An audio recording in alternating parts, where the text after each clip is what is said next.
get it down in here, and I want it to be about right there. So here we go. Hello, welcome back to Citizen Pew Garage. Today I am doing a number of things to my project truck, and one of them that I'm doing is putting on remote locks. So I ordered a set off Amazon, remote control door locking system right here. Yep, at least there's no glare. But yeah, it's I don't know if it has a brand on it or anything. I don't know, probably just a generic. But I looked at a number of them and they all seem to have the same thing, a little actuator like this. And you know, once it applies power through the circuit, yeah, it opens and closes the lock system. So now this one is one of the non-driver side doors. It has 2 wires. The driver's side door, which I've already done because I wanted to make sure I had all this down before I did the video, it has 5 wires to it. So it's actually the master one, right? And everyone is controlled off of it. So when you send your remote signal, it goes to the little box, and then the main door opens, or your driver's side door opens, and then it triggers all the other doors to open. So, yep. Anyhow, comes with a nice little wiring diagram as such. Let's see here if I can get some, yeah, well, I don't know. I'll show you here in the shaded area. The sun's kind of making it hard to show you some things here. But I wanted to show you too, here in the car, I got the console all tore apart here. And I dressed all the wiring up. I still got to zip tie a few things out, but yeah, I got it looking pretty good. So I am going to show you doing the passenger side door so you can see how I mounted these and stuff like that. But yeah, you know, it wasn't too bad.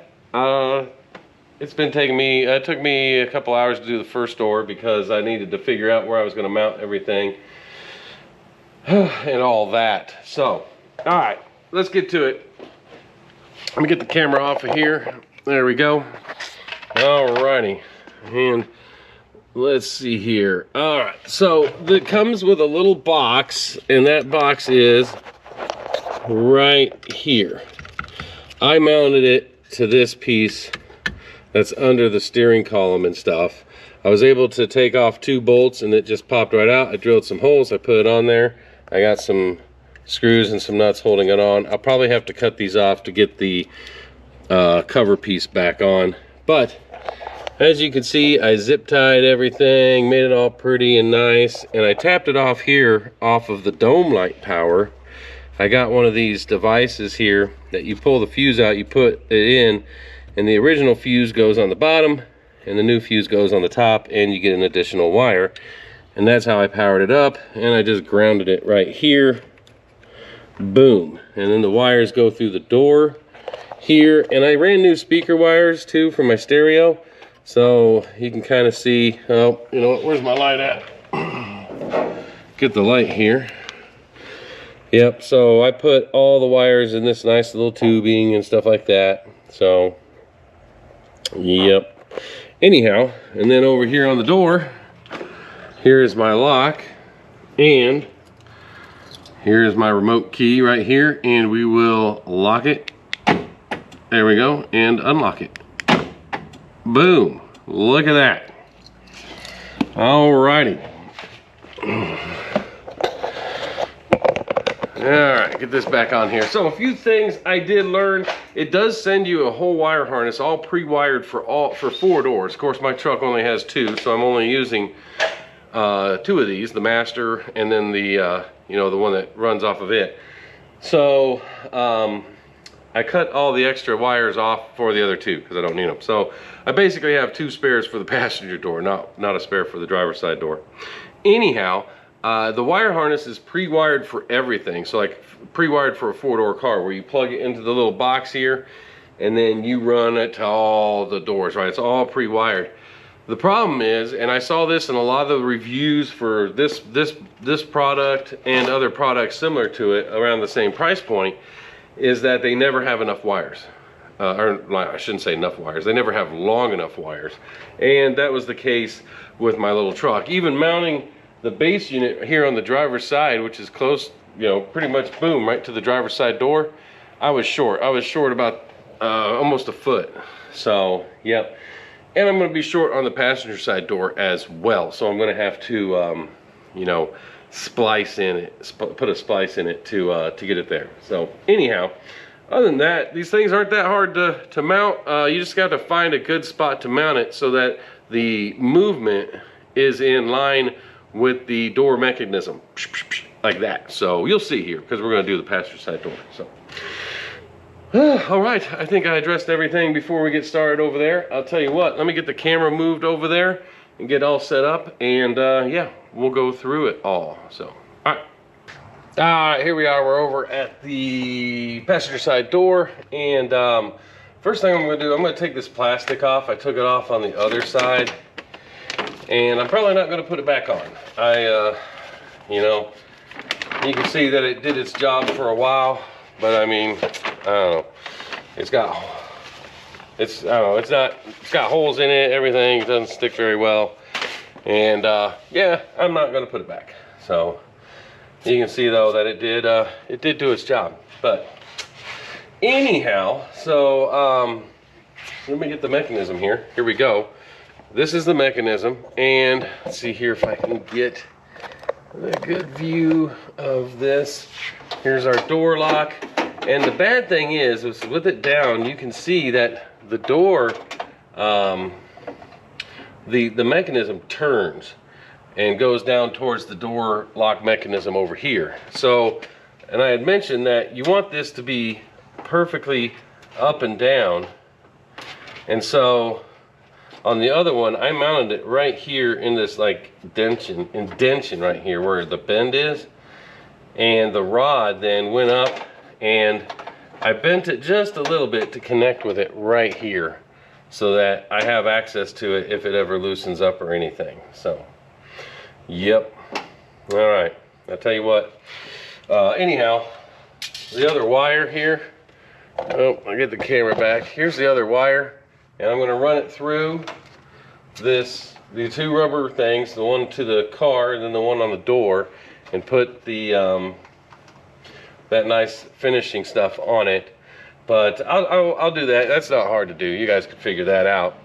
The big thing is I'm going to show you the mechanism here and getting it lined up right and how I did that. So the best thing to do, oh, the camera, nope. Okay, here we go.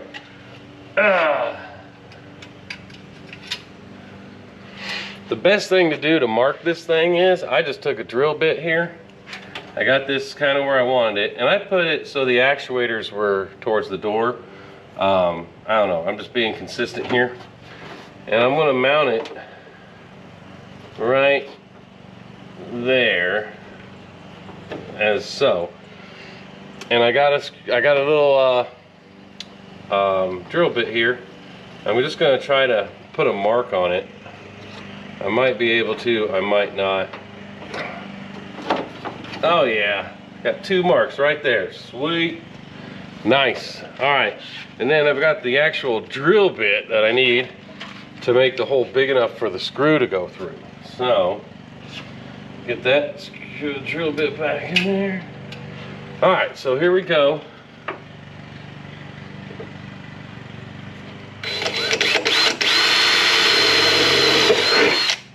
And then this one here.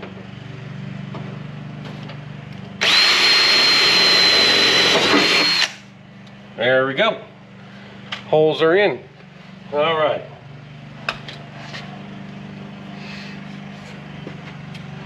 So, get each of these actuators comes with a little bag here with the screws that you need for to anchor it to the other one, and that's to hook up your rod, and to put it, attach it to the car. Now, if you don't have a good spot to attach it to the car, it does come with these things here. Like if you needed to put it somewhere right around here, you know, you could mount that in your car and then mount it to this. So It depends on of course, the door setup of your car on how you're going to need to mount them up. But they send you some options. So, whew, all right, it is so humid out. Let me wipe my face off. All right, here we go. Got my little packet here. Open her up. Dump the contents out. And then I should just need, now I'm gonna put this on and then I'm gonna have to remove it too, because we gotta put it on to see how tall or how high we need the rod. You're gonna have to cut some off. You have to cut some off of this rod here. At least I did. You might not, depending on where you mount it. But it's gonna stick up through there if I don't, and then I won't be able to put the door panel back on. So, all right, so here we go. Just these little kind of wood screws is what they look like, but this is plastic and it's not threaded yet. So we're gonna be creating the threads in this process. Oh, I dropped it. Alrighty, here we go. Put that one in my mouth so I have it. And then, oh shoot, I gotta get the window up. Hold on just a second. Yeah, there's not a whole lot of room with the window down in there. So, all right, here we go.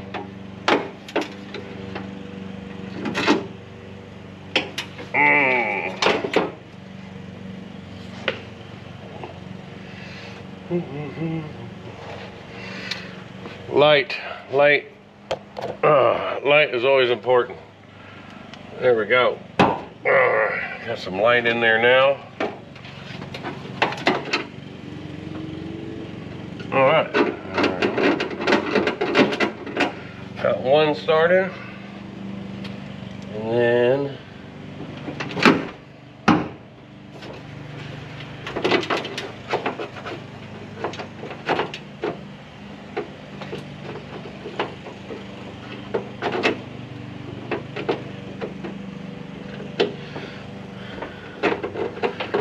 got two started. There we go. All right, we're gonna get them all the way in, and then I'm gonna try to take a measurement on this rod. All right.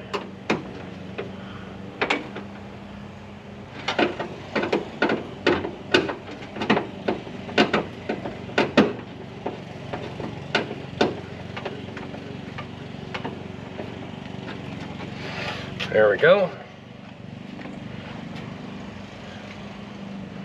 Alrighty. Woo, I'm sweating. I tell you what, it is swampy today here in Tennessee. Swampy. Alright.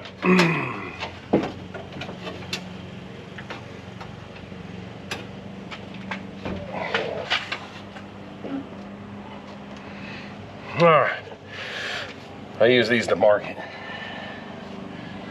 So with it down, yep.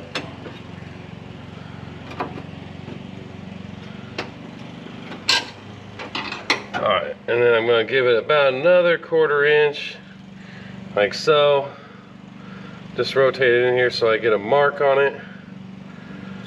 Yep. So there you go. Oh, camera turned off. I got it marked. I got a little hacksaw over there at the workbench. I'm going to go and hacksaw it. I'll be right back. Alrighty, so I've already cut it and I got it inside here like so, and getting it ready to go attached to that other one. And this is the piece that'll attach it. There's a hole and then there's a pass-through. So the hole, of course, is the new extension. Will slide through there and I'll tighten it up on that.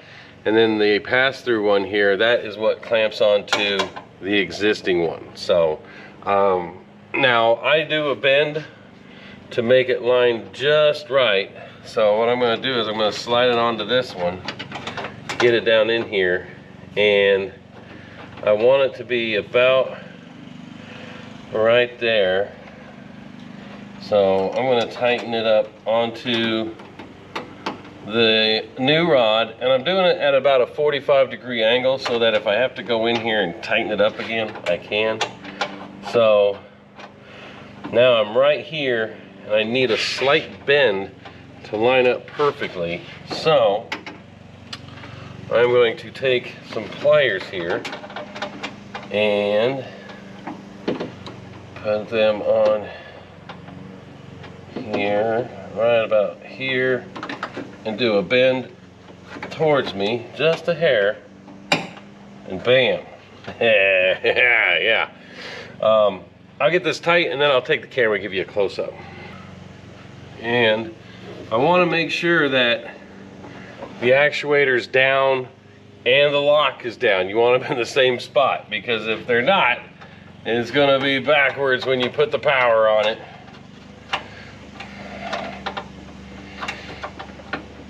Alrighty. Alright. Alrighty.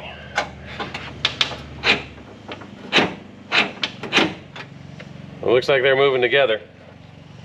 Alright, let me wipe my face off here with sweat. And we'll do a close-up of it here with the camera. Alrighty. Boom. There you go. So, get some light shining up onto that. And then this is the new rod here. And then this one here, you know, is the existing on the back side of it. And like I said, you want to get it as straight as possible so that the actuator goes up and down. You get the most mechanical advantage of it. So it goes pretty straight, and then like I said, I just put a little bit of a bend so it could meet this one right here and be, you know, on the same plane as it. So, alrighty.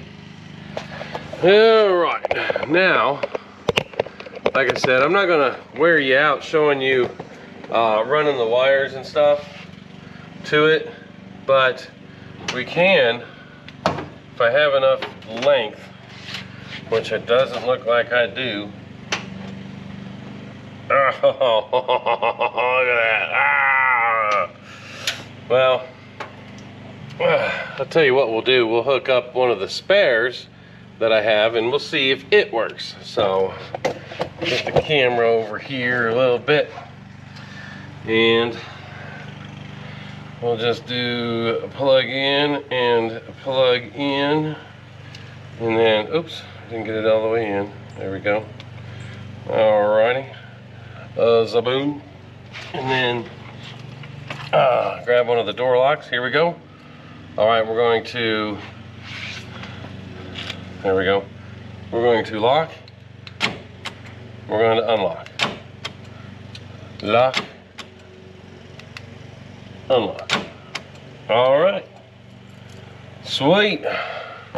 Looks like it's going to work out just fine. So, yep, last thing I've got to do, like I said, is just get the wiring through the door here. I'm going to be putting new speaker wire in and everything too, for my stereo stuff. And I'll do a video on that too, because I'm not going anything fancy. I'm just doing, you know, pretty cost-effective stereo install. So, but you can check out that video too, because like I said, I'm going to film it shortly after I get done finishing this job up. Yep. And then I've got even more stuff I'm doing today. So, yep.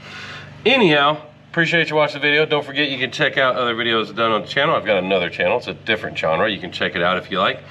And then, yeah, if there's anything you want to know about the Nissan Hardbody that you're doing, if there's something you can't figure out, let me know, because there's a lot of little small things I don't do videos on because, you know, I mean, it's only like a minute or two. But if you have any questions about something that you have on your hardbody that you're restoring and you're like, I can't figure out this, I don't know, put a comment in the comment section. I might be able to help you. I might have come across it already or not. But I have another buddy that's got a Nissan Hardbody restore that he's doing, and he's seen some things too. So I got people I can ask. So yeah, all right. That's all I got for you. Thanks for watching the video, and give it a thumbs up if you like it. Subscribe to the channel if you haven't. All right, y'all have a good day.